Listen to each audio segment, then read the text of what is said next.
दिव्यांग व्यक्तींना समान संधी देण्याबाबत कायम बोललं जातं, परंतु त्यांच्या सुविधांबाबत आजही विचार केला जात नाही।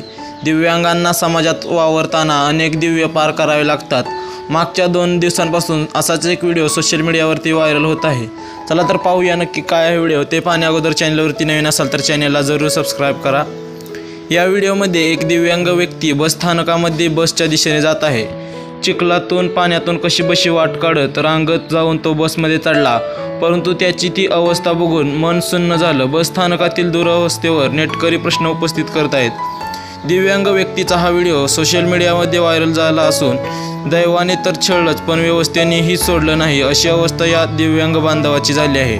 उखडलेल्या डांबरीवरून पाण्यातून चिखलातून रांगत चालणं किती त्रासदायक झालं असेल याची कल्पना न केलेली बरी। हा व्हिडिओ एका यूट्यूब चॅनलने शेअर केला असून व्हिडिओ काढणाऱ्या व्यक्तीने त्या दिव्यांग व्यक्तीला मदत केली पाहिजे होती, अशा प्रतिक्रिया यूजर करताना दिसत आहेत। तुम्ही देखील तुमच्या प्रतिक्रिया आम्हाला कमेंट बॉक्समध्ये जरूर कळवा।